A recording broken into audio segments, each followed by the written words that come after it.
Dans notre paracha Matot Mas'eh, nous assistons à la troisième erreur de Moshe Rabbeinu, erreur entre guillemets, d'après le pshat, d'après le sens simple des choses. La première fois, c'est dans la paracha de Shmini, lorsqu'il reproche aux enfants d'Aaron d'avoir brûlé le sacrifice au lieu de le manger.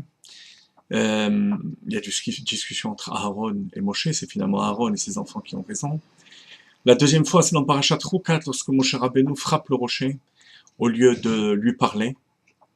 Et Moshe Rabbeinu avait pris comme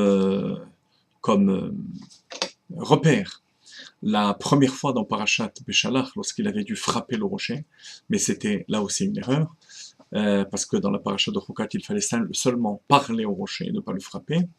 Et dans notre paracha, lorsqu'il dit au Béni Israël de purifier les ustensiles que les Béni Israël ont pris comme butin de la guerre de Midian, il leur dit de les purifier avec les eaux lustrales de la vache rousse qu'on devait sacrifier, qu'on devait brûler, et dont on devait utiliser les cendres en les mélangeant avec de l'eau de source, et asperger les ustensiles.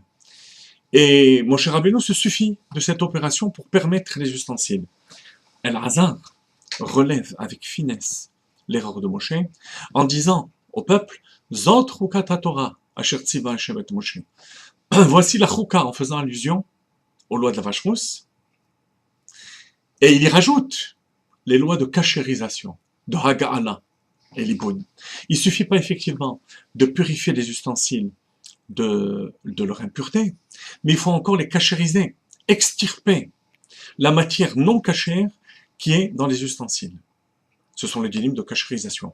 Lorsqu'il s'agit de broches ou de gris qu'on a utilisés à même le feu, il faudra les brûler, les passer par le feu.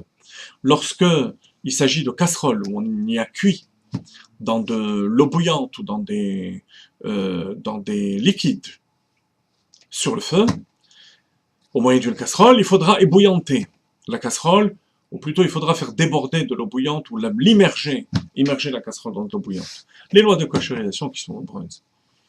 Et ça, Moshe Rabbeinu l'avait oublié.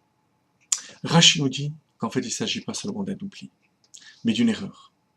Moshe Rabbeinu croyait, en fait, qu'avec ces gouttes d'eau lustrale, donc qui provenaient des cendres de la vache rousse, si on peut déjà extirper l'impureté de ces ustensiles, bien qu'on ne le voit pas de nos propres yeux, de même, ces eaux sont capables d'extirper le non cachère, le baloua, comme on dit dans la halakha, qui est dans ces ustensiles. Et ça, c'était une erreur.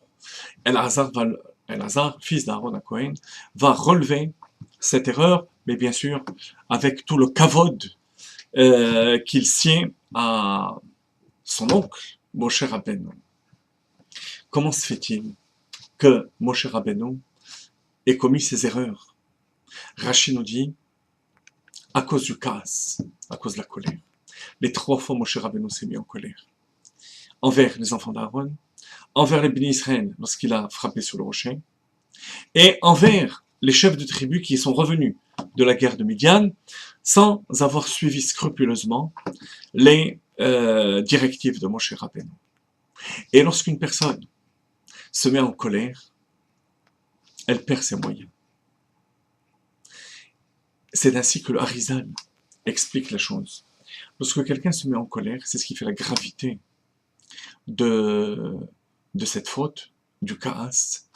La neshama de la personne sort de son corps, se retire de son corps. Et à ce moment-là, il ne vit plus qu'avec une neshama chitzonite, une âme superficielle. Et c'est ce qui va l'empêcher de retenir de manière profonde la Torah, les mitzvot, les détails des mitzvot, les détails importants de la vie. Parce qu'il n'y a plus qu'un côté superficiel de lui qui l'anime. Pourquoi? Parce que s'il avait vraiment pris conscience que tout ne vient que de Dieu, Shiviti Hashem lenegdi tamid, j'ai Dieu devant moi à chaque instant. Comment est-ce que je peux me mettre en colère? Je garde mes moyens, je suis serein, je garde mes forces profondes, les forces profondes de l'âme. Et je n'oublie pas. Lorsque j'oublie, ça veut dire que je suis tombé au niveau de la superficialité. Au niveau de la superficialité, on oublie. Alors, c'est en particulier, on va dire, d'actualité, puisqu'on est dans les 3 semaines qui ont comme origine la destruction du temple qui a eu pour cause la haine gratuite. Et la haine gratuite, ça vient par le sentiment de colère, de perte de ses moyens, perte de contrôle, parce que Shiviti Hashem l'Enegditamid n'est pas gravé dans notre esprit, que Dieu est là chaque instant, qu'on n'a pas à se mettre en colère, mais qu'on doit accepter chaque situation en se disant Gamzo Letova, ça aussi, c'est pour le bien.